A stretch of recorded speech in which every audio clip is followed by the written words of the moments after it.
अयोध्या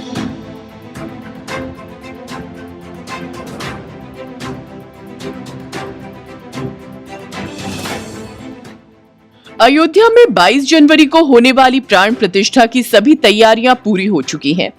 वहीं इस वक्त पूरा देश श्री राम की भक्ति में पूरी तरह से डूबा हुआ है। 22 जनवरी को अयोध्या के राम मंदिर में रामलला के बाल स्वरूप की प्राण प्रतिष्ठा की जाएगी। तो वहीं प्राण प्रतिष्ठा के दिन पहले श्री राम की प्रतिमा की पहली संपूर्ण तस्वीर सामने आई है, जिसमें श्री राम का चेहरा दिखाई दे रहा है। रामलला के चेहरे वाली एक संपूर्ण तस्वीर सामने आई है। इसमें रामलला की पूरी छवि स्पष्ट नजर आ रही है। ये तस्वीर मूर्ति के निर्माण के दौरान की है। हालांकि बृहस्पतिवार को जब रामलला को गर्भगृह में स्थापित किया गया, उस वक्त उनकी प्रतिमा पर कपड़े की पट्टी लिपटी हुई थी और उनका चेहरा ढका हुआ था। रामलला की जो तस्वीर सामने आई है वो इस मूर्ति के निर्माण के दौरान की संपूर्ण तस्वीर है। राम मंदिर के गर्भगृह में स्थापित इस मूर्ति को मैसूर के मूर्तिकार अरुण योगीराज ने तैयार किया है। भगवान राम की नई मूर्ति बृहस्पतिवार की दोपहर राम जन्मभूमि मंदिर के गर्भगृह में रखी गई। 51 इंच की रामलला की मूर्ति को बुधवार की रात मंदिर में लाया गया था। भगवान राम की मूर्ति को पूरे वैदिक मंत्रोच्चार के बीच गर्भगृह में रखा गया। मूर्ति बेहद ही भव्य और सुंदर है। ये काले पत्थर से बनाई गई है। इसके पीछे भी एक खास वजह बताई जा रही है। रामलला की इस मूर्ति के साथ पत्थर से ही एक फ्रेमनुमा आकार बनाया गया है। इस पर भगवान विष्णु के 10 अवतार बनाए गए हैं, जिसमें मत्स्य, कूर्म, वराह, नृसिंह, वामन, परशुराम, राम, कृष्ण, बुद्ध और कल्कि अवतार बनाए गए हैं। इसके साथ ही प्रतिमा के एक तरफ गरुड़ है तो दूसरी तरफ हनुमान जी नजर आ रहे हैं। इसके साथ ही इस मूर्ति को एक ही पत्थर पर बनाया गया है। इसमें कोई और पत्थर को नहीं जोड़ा गया है। रामलला की इस मूर्ति में मुकुट के साइड में सूर्य भगवान, शंख, स्वस्तिक, चक्र और गदा नजर आएगा। मूर्ति में रामलला के बाएं हाथ को धनुष बाण पकड़ने की मुद्रा में दिखाया गया है। मूर्ति का वजन करीब 200 किलोग्राम है। मूर्ति की ऊंचाई 4.24 फीट और चौड़ाई 3 फीट है। इसके साथ ही मूर्ति को काले रंग के पत्थर पर बनाया गया है। इसके पीछे का कारण बताया जा रहा है कि दूध के अभिषेक से इस पत्थर पर कोई असर नहीं पड़ेगा। वहीं एसिड या अन्य किसी भी तरह के पदार्थ से रामलला की मूर्ति खराब नहीं होगी। ये कई वर्षों तक ऐसी ही बनी रहेगी। इसका रंग भी हल्का नहीं पड़ेगा। 19 जनवरी सुबह 9 बजे अग्नि मंथन से अग्नि प्रकट किया गया। इससे पहले बुधवार को कलश पूजन का आयोजन किया गया था। राम मंदिर ट्रस्ट के अधिकारियों के अनुसार अनुष्ठान 21 जनवरी तक जारी रहेंगे और प्राण प्रतिष्ठा के दिन रामलला की मूर्ति की प्राण प्रतिष्ठा के लिए हर जरूरी अनुष्ठान आयोजित किए जाएंगे। 121 आचार्य अनुष्ठान का संचालन कर रहे हैं। राम मंदिर प्राण प्रतिष्ठा कार्यक्रम 22 जनवरी को दोपहर 12:20 पर शुरू होगा और दोपहर 1 बजे समाप्त होने की उम्मीद है। अयोध्या के रामलला मंदिर के गर्भगृह में 22 जनवरी को 2 प्रतिमाओं की प्राण प्रतिष्ठा होगी।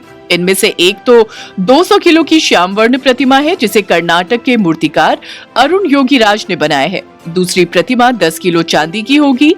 इसे 17 जनवरी को परिसर में भ्रमण कराया गया था। इस वक्त दोनों ही प्रतिमाएं राम मंदिर के गर्भगृह में रखी गई हैं। श्री राम जन्मभूमि तीर्थ क्षेत्र ट्रस्ट के सूत्रों के मुताबिक चूंकि मुख्य प्रतिमा 200 किलो की है, इसलिए पूजन के सभी संस्कार इतनी भारी प्रतिमा के साथ संभव नहीं है। यही वजह है कि जल, औषधि, फल, अन्न, घी आदि के साथ अधिवास के संस्कार चांदी की प्रतिमा के साथ करवाए जा रहे हैं। ये संस्कार मूर्ति गढ़ने के दौरान होने वाले दोषों को दूर करने के लिए किए जाते हैं। आपको बता दें कि अस्थाई मंदिर में पहले से स्थापित 6 इंच की प्रतिमा की प्राण प्रतिष्ठा नहीं होगी, क्योंकि उनकी प्राण प्रतिष्ठा पहले ही हो चुकी है। राम मंदिर ट्रस्ट के सदस्य डॉक्टर अनिल मिश्र और उनकी पत्नी उषा मिश्रा यजमान के रूप में सारे विधान पूरे कर रहे हैं। आचार्य गणेश्वर शास्त्री और आचार्य लक्ष्मीकांत दीक्षित ये सारे विधान अर्थात प्रतिष्ठा के नियमों को पूजा के अनेक प्रकारों से करा रहे हैं। शुक्रवार को सुबह अरण मंथन से अग्नि प्रकट की गई। 19 जनवरी को मूर्तियों की वास्तु शांति के बाद धान्य अर्थात अनाज में अधिवास कराया गया। 5 वैदिक 4 वेदों का पाठ कर रहे हैं, जिसका पारायण 21 जनवरी को होगा। राम मंदिर में प्राण प्रतिष्ठा आयोजन को फिनिशिंग टच देने के लिए 20 और 21 जनवरी से दर्शन रोके जा रहे हैं। 20 जनवरी से दूसरे शहरों से आने वाले लोगों का प्रवेश अयोध्या में रोका जाएगा। अयोध्या फैजाबाद के लोग भी परिचय पत्र के साथ ही शहर में आ जा सकेंगे। आपको बता दें कि अभी तक अस्थाई मंदिर में 6 इंच के रामलला की चांदी की प्रतिमा के दर्शन करने राम भक्त पहुंच रहे थे। कर्नाटक के मूर्तिकार अरुण योगीराज के हाथों गढ़ी गई 5 साल के बालक की रामलला की प्रतिमा राम मंदिर के गर्भगृह में पहुंच गई है। ये प्रतिमा मकराना के श्वेत संगमरमर के सिंहासन पर स्थित श्री राम यंत्र के ऊपर स्थापित होगी। पूजन के बाद प्रतिमा स्थल पर यंत्र की स्थापना कर दी गई है। जिस राम यंत्र पर रामलला की स्थापना होने जा रही है वो यंत्र सोने का है, जो लगभग 1 किलो वजन का है। ये यंत्र 1 वर्ग फीट आयताकार है। इस यंत्र में श्री राम, उनके सारे गण, उनके परिवार के लोग, देवी देवताओं का वास शब्दों और मंत्रों के द्वारा उकेरा गया है। श्री राम यंत्र में 121 देवी देवताओं का वास होता है। राम अर्चन पूजन में इसी यंत्र की पूजा की जाती है। मान्यता है कि पूजन के बाद यंत्र में स्थापित देवता जागृत हो जाते हैं और उनके देवता से संपर्क बना रहता है। बुधवार की शाम को करीब 500 महिलाएं सरयू से जल भरकर श्री राम जन्मभूमि तक चली। इनमें उप मुख्यमंत्री ब्रजेश पाठक की पत्नी नम्रता पाठक और जिला पंचायत अध्यक्ष रोली सिंह भी शामिल थी। ये जल विश्व हिंदू परिषद के राष्ट्रीय महासचिव राजेंद्र सिंह पंकज और श्री राम जन्मभूमि तीर्थ क्षेत्र से जुड़े गोपाल को समर्पित किया गया। राम मंदिर प्राण प्रतिष्ठा के लिए हैदराबाद में 1200 किलोग्राम का लड्डू तैयार किया गया है।